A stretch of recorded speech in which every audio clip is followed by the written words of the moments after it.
একটু রুচি চেঞ্জ করার জন্য চলে আসলাম।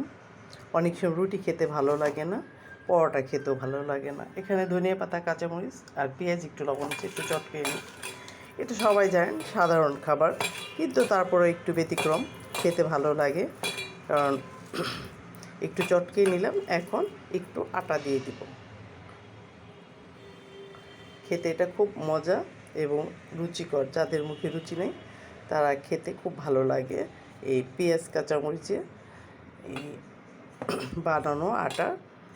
এটাকে একটু ব্যতিক্রম করলে বললে ধোসা বলে, আবার কেউ চাপড়ি বলে, কেউ চাপাতি বলে, যেটা যেভাবে নেন। একটু পানি দিয়ে নিব এখন। পানি দিয়ে এটা গুলিয়ে নিচ্ছি।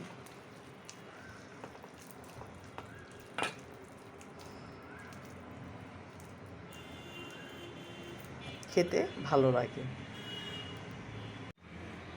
চাপড়ির এটা তৈরি হয়ে গেছে। এখন আমি আস্তে আস্তে হাত দিয়ে দিচ্ছি।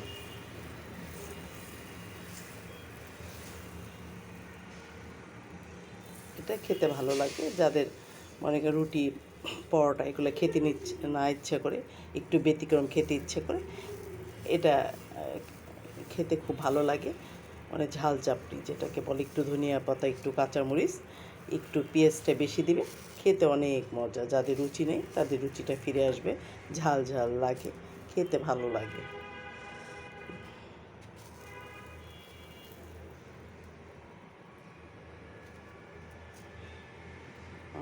এটা আমারটা দেওয়া হয়ে গেল চাপড়িটা।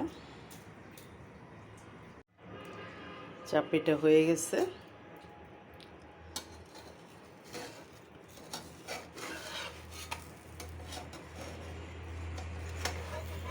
এখন তুলে নিচ্ছি।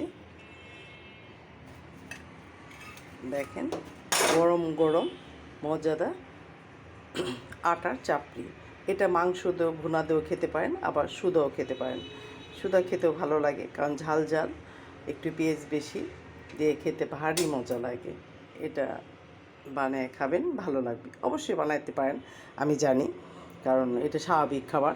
তারপরে একটু ব্যতিক্রম লাগে, তাই আপনাদের সাথে শেয়ার করলাম। ভালো থাকবেন।